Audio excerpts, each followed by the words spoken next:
윤석열 대통령이 호남권 개발 계획을 밝혔습니다. 영암과 나주를 잇는 초고속도로 건설과 애니메이션 클러스터 조성 등 전폭적인 지원을 약속했습니다. 조국혁신당 조국 대표가 순천을 찾아 유권자들과 만났습니다. 조국혁신당은 민주당과 함께 더 빨리, 더 앞서서 싸우겠다는 포부를 밝혔습니다. 민주당의 전남 지역 후보 공천 작업이 막바지에 이르렀습니다. 10개 선거구 가운데 7곳의 공천 후보가 확정됐습니다. 순천 광양 곡성 구례갑 선거구 대진표가 좀처럼 확정되지 않고 있습니다.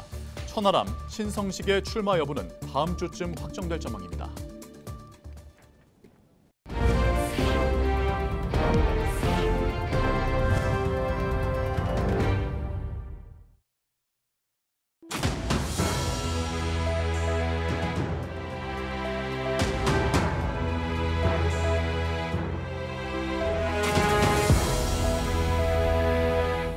시청자 여러분 안녕하십니까? 헬로티비 전남 뉴스입니다. 전남도청에서 열린 국민과 함께하는 민생토론회에서 윤석열 대통령이 호남 개발 계획을 밝혔습니다. 윤 대통령은 14일 호남이 없으면 국가가 없다는 이순신 정신으로 전남 발전을 위해 최선을 다하겠다며 영암과 광주를 잇는 47km 구간 초고속도로 건설 추진 등 호남 개발 계획을 약속했습니다. 산업 분야에서는 광양항에서 추진하는 7천억 원 규모의 자동화 테스트베드 구축 사업과 고흥 우주발사체 국가산단 건립을 신속하게 추진하겠다고 강조했습니다. 관광 문화 분야로는 순천을 문화 콘텐츠 산업의 중심 도시로 만들겠다며 애니메이션 클러스터로 조성해 K-디즈니 핵심 인프라로 육성하겠다고 설명했습니다. 우주항공과 첨단 농수산업, 미래산업의 요람 전남, 누구나 찾고 싶은 사통팔달 전남, 문화로 넘치는 남도의 활력 등 이 세 가지 주제로 전라남도의 미래 비전과 민생 정책에 대하여 도민과 정부 관계자가 머리를 맞대고 함께 논의한 뜻깊은 자리였습니다. 조국혁신당 대표가 순천을 찾아 압도적인 지지에 감사하다는 입장을 밝혔습니다. 조국 대표는 14일 오전 11시 순천 청춘창고에 방문해 당원과 시민 등 500여 명과 만나 창당 11일 만에 당원 10만여 명이 모였다며 폭발적인 성원과 지지에 감사하다는 말을 전했습니다.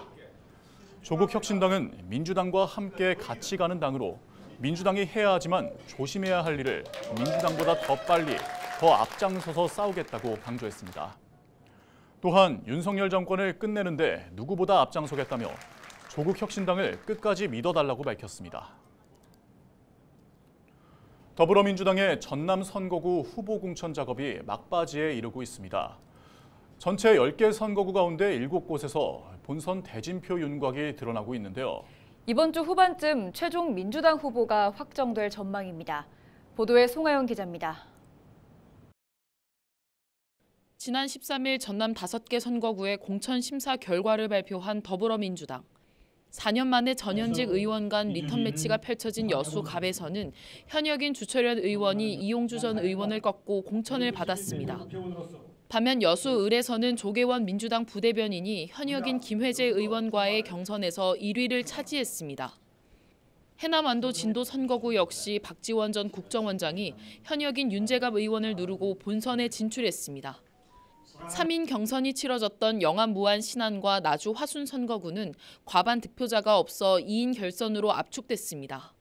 영암 무안 신안에서는 김태성 서삼석 예비후보가, 나주 화순에서는 손금주 신정훈 예비후보가 오는 16일부터 이틀 동안 결선 투표를 치를 예정입니다.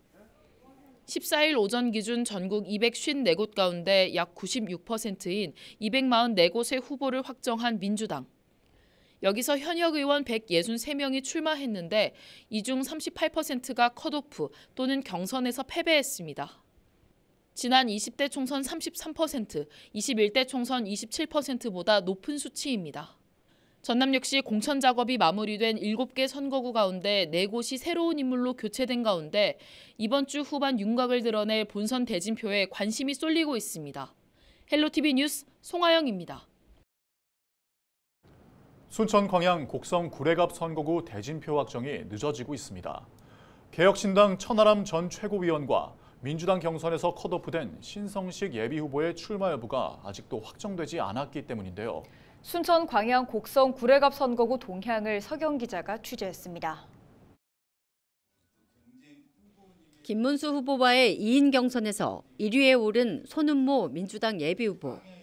법률사무소 순천 대표 변호사를 맡고 있으며 전 20대 대통령 선거 경선 이재명 후보 순천 선대 본부장을 맡았습니다. 손 예비후보는 순천의 오랜 갈등과 반목의 정치를 끝내야 한다며 단독 분구가 좌절된 만큼 순천 해룡면의 선거구 회복을 위해 최선을 다하겠다는 포부를 드러냈습니다. 국민의힘에서는 김형석 예비후보가 순천 지역발전 공약을 연이어 발표하며 입지를 다져가고 있습니다. 김 예비후보는 현재 대한체육회 남북체육교류위원장으로 전 통일부 차관을 역임한 인물입니다. 15일에는 한동훈 국민의힘 비상대책위원장이 순천을 찾아 김 후보 지지를 독려하고 여당 차원의 전남 발전 계획을 밝힐 것으로 전망됩니다. 진보당에서는 이성수 예비후보가 동분서주하고 있습니다. 이 후보는 진보당 전라남도당 위원장을 맡고 있으며 현대제철 비정규직의 정규직 전원 판결에 따른 기자회견과 여순 사건 역사 왜곡 문제를 짚어낸 전남도민 비상대회 등에 꾸준히 얼굴을 드러내며 목소리를 내고 있습니다. 민주당 경선을 앞두고 컷오프된 신성식 예비후보는 개인 일정을 마치고 14일 순천으로 돌아왔습니다. 무소속 출마 또는 제3지대 합류 등 여러 가지 안을 놓고 고심하고 있는 것으로 알려졌습니다. 그러나 신 후보의 출마는 거의 확정적입니다. 다음 주 초 거취를 밝히는 기자회견을 열 것으로 예상됩니다. 개혁신당 천하람 전 최고위원은 순천 광양 곡성 구례갑 선거구 출마를 위해 선거사무소를 알아보고 있습니다. 앞서 지난 11일 출마 기자회견을 계획했다가 전날 밤 갑작스럽게 일정을 연기하면서 타 지역 출마론이 제기됐습니다. 하지만 천 전 위원이 순천 출마에 대한 확고한 의지를 보여왔던 만큼 조만간 출마를 공식화할 것으로 예상됩니다. 천 전 위원은 순천 선거관리위원회에 후보 등록 사전 검토 서류를 제출한 것으로 알려졌습니다. 오자 대결 구도가 점쳐지고 있는 순천 광양 곡성구례 갑선거구. 다음 주쯤 천하람, 신성식 출마 여부가 확정되는 대로 대진표가 완성될 것으로 예상되는 가운데 지역 정가의 셈법이 복잡해지고 있습니다. 헬로티비 뉴스 서경입니다. 6.25 전쟁 당시 진도 군경이 민간인을 학살한 사건이 벌어졌는데요. 최근 진도 의심면과 임해면을 중심으로 일부 피해자들의 피해 사실이 인정됐습니다. 하지만 보류된 사람도 있어서 유족단체가 피해 사실 인정을 촉구하고 있습니다. 보도에 장혜원 기자입니다. 진도군 군내면에 살고 있는 곽재설 씨. 자신의 형이 1950년 용장마을에서 군경에 의해 희생됐습니다. 그때 9살인가 먹었는데 그때 가보니 찾으러 다닌다고 나도 형님이 그때 희생됐는데 시체라도 찾는다고 가서 소문 들어가면서 빗기네 어디 이런 데 쫓아다니면서 해도 못 찾겠었더라. 1950년 용장리 마을에서는 인민군에 의해 마을 주민 83명이 숨지고 같은 해 가을 무렵 진도 군경에 의해 주민 45명이 숨졌습니다. 6.25 전쟁이 벌어질 당시 인민군이 83명의 주민을 학살하자 이를 추모하기 위해 1984년 추모비가 세워졌습니다. 진상을 파악하기 위해 진실화해위원회가 조사를 시작했습니다. 진도 곳곳에서 발생한 민간인 학살 사건에서 최근 진도 의심면과 임해면을 중심으로 희생자 41명 가운데 35명의 피해 사실이 인정됐지만 나머지 6명은 보류됐습니다. 희생자 6명 가운데 2명은 증거가 충분하지 않다는 이유로 4명은 지난 1969년 진도경찰서가 작성한 동향명부에 암살대원이라고 적혀 있었다는 이유로 각각 보류 처리가 된 겁니다. 희생자 유가족들은 믿을 수 없다는 반응입니다. 민간인을 그 수첩에다 적어놓고 그거를 이제 각 군마다 그 정보과에서 업무 보고를 할 때 그런 걸 이제 써서 올린 거를 그걸 증빙 기록이라고 해가지고 근거를 대는데 그거는 어떠한 증거 자료가 될 수가 없어요. 그 증거를 갖다 대면서 민간인을 억울하게 죽은 사람을 갖다가 또 2번, 3번 가해를 해버린 거죠, 이게. 진실화해위원회는 오는 5월까지 보류된 6명에 대한 결론을 내리겠다고 밝혔습니다.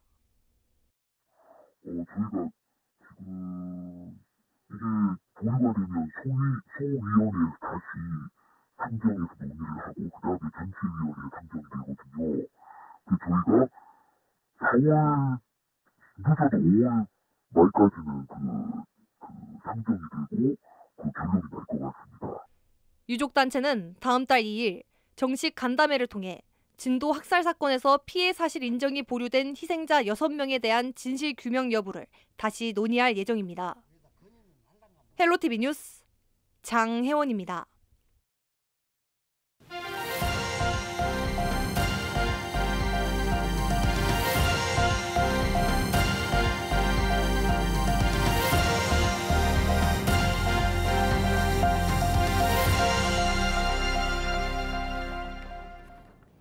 전라남도 선거관리위원회가 22대 총선을 앞두고 공직선거법 위반 혐의를 받고 있는 언론사 관계자와 기초의원, 공무원 등 5명을 고발했습니다. 지역의 모 언론사 대표 A씨는 특정 예비후보 당선에 유리한 기사가 게시된 신문을 평소보다 발행 부수를 늘려 발행해 배부하고 지국장인 B씨는 신문 155부 정도를 각 읍면사무소 마을별 사송함에 투입한 혐의를 받고 있습니다.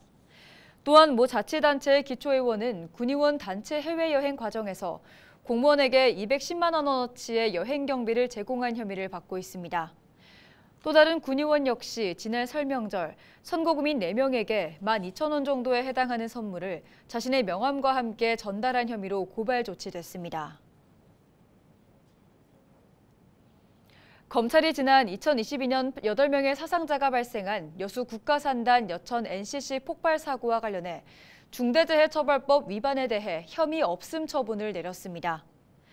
광주지검 순천지청 형사 3부는 중대재해처벌 등에 관한 법률에 안전보건관리체계의 구축과 이행에 관한 조치 의무를 위반했다고 보기 어렵고 의무 위반이 인정된다고 해도 사고 발생과 인과관계를 인정하기 어렵다고 밝혔습니다.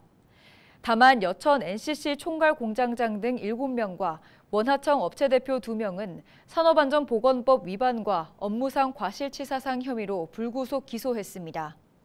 기소된 이들은 열교환기 결함을 사전에 발견하지 못하고 열교환기 밀폐 여부를 확인하는 기밀시험 시 위험방지 조치를 소홀히 해 폭발 사고로 작업자 4명을 숨지게 하고 4명을 다치게 한 혐의를 받습니다.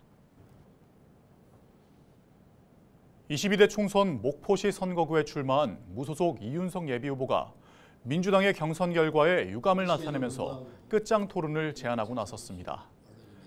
이 예비후보는 14일 기자회견을 열고 민주당 경선 과정이 투명했는지 의문이라며 목포 발전 방안을 비롯한 현안을 놓고 공식 선거 토론회와 관계없이 1대1 끝장 토론을 벌이자고 강조했습니다.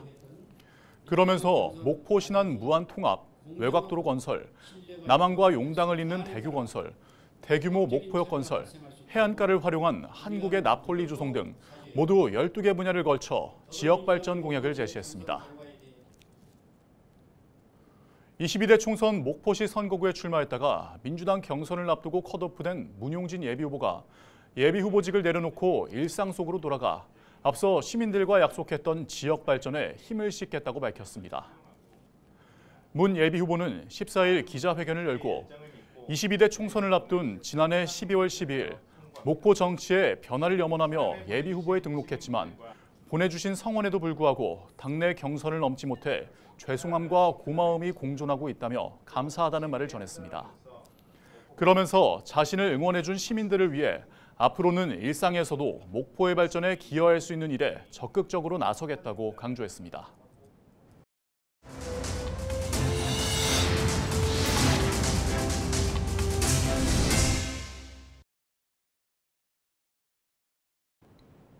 이상으로 뉴스를 마칩니다. 저희는 언제나 지역민 여러분과 함께합니다. 시청해주신 여러분 고맙습니다.